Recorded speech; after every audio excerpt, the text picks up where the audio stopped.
Breaking news. Ganduje escapes robbery attack. Ganduje, that's the governor of Kano State. Yes, Kano State. Kaduna is El-Rufai.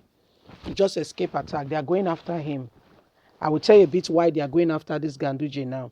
Remember, it's the one that is saying there is no need, okay? There is no need to be saying they can stay over in the south. Let them come back home. They should come back home. He said, as a matter of fact, in his state, he has built formidable resources for them. He has carved out a part of his state. He has carved out what we call a center, which is now for the Fulanis, the ranches and all that, even with a veterinary clinic, that they should come back home. But have they gone back home? No, they can't go back home. There is an agenda. It's not about where to stay. It's about taking over. You know what the meaning of the word ruga is? It means pursue. They want to possess people's land by chasing them away. But it will never happen. Guys, give us a thumbs up. Please don't forget to give us a thumbs up. Subscribe if this is your first time. Thank you so much. Ganduje escapes robbery attack. Kano State Governor Dr. Ganduje convoyed escaped a deadly ambush by the dreaded armed bandits along the Abuja JOS highway. It's coming to governor's officials now. Ganduje was attacked by bandits on the Abuja highway. Aha. Armed bandits on the what? Abuja highway. Are you hearing? It's coming, until it gets home. Maybe they might not feel the impact of what is currently on ground.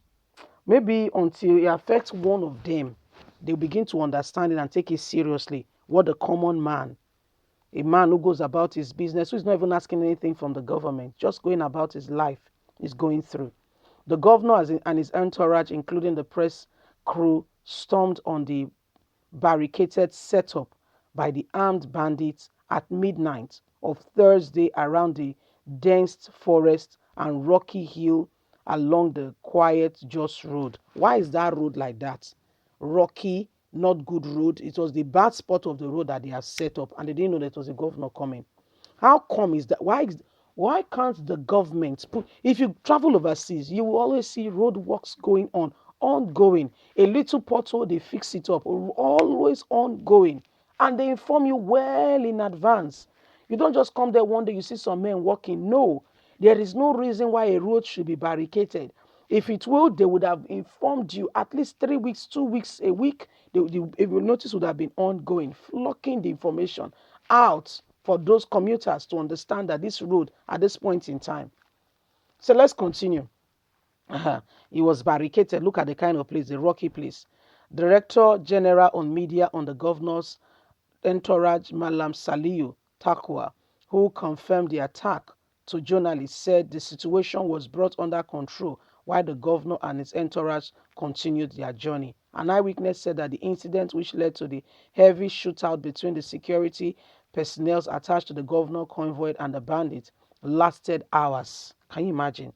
It took the intervention of mobile police and members of Department of Security Service attached to the governor to save the situation. We observed that the pilot's car leading the convoy slowed down, and there was a road block monitored by robbers, bandits, heavily armed. It was late into the night, and suddenly the mobile police opened fire on the robbers, while the DSS and other police in the convoy later joined the shooting till the robbers subsequently ran away and we were able to pass narrowly. So this is what happened. If it was not Ganduje, because he's working with entourage, he's working with people, he's working with a lot of them. How many Nigerians have these people working with them? How many Nigerians have people like this working with them? How many Nigerians that they are going and they are mobile police everywhere working with them? How many Nigerians? So you can see, if it was another vehicle that was traveling late, eh? So if it was another vehicle, what would have happened? I'm just asking a question. So people are coming for some reasons. They were delayed. They were traveled. I mean, some people prefer to travel night. They've done business all day. They sleep in the vehicle while the vehicle is driving. By morning, they're in their destination, continue their business. That's the way they operate. Are we going to deprive them of that opportunity, of that flexibility of operation? We're not going to do that. It's wrong. Very wrong. We're not going to do that. We are not going to do that. It's wrong. So now, because of some, deprive people no, no, no, no, no, it's wrong. So if it was not Ganduje, what would have happened if it was not Ganduje? When I'm saying not Ganduje, what I mean by that is a governor. So he works with fully armed mobile police and what have you. If it was not him, what would have you would have heard again that another bus load of traders or commuters or travelers have been hijacked or ransacked or robbed or whatever or kidnapped, as the case may be, as is now the normal occurrence in Nigeria. So what is really going on? How do we reconcile what is currently happening in the country? Who do we run to? Who do we cry to? Except God.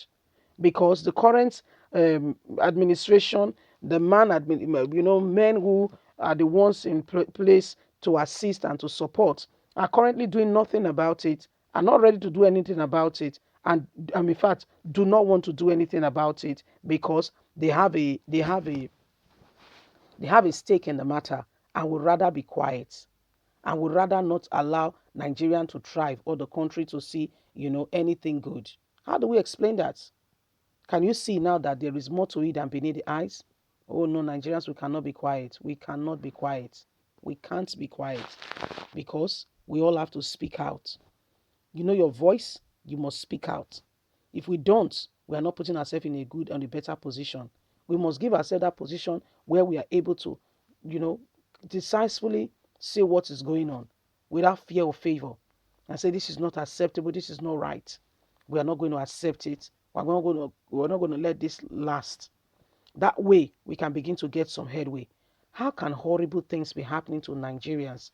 The government is aware. They can't be bothered. They sit down, they go about their business as if nothing is happening. As if nothing is happening. They continue with business as usual. Being in Abuja and Aso Rock and speaking English or Hausa as the case may be, because most of them now are Hausas. You see, we must all rise up and say the truth. And one of the ways you can rise up, in your own little corner, is by spreading this news. Let the nations of the world know what is going on in Nigeria. By doing so, we are giving ourselves opportunity to be heard. Please don't forget to like us, share, subscribe.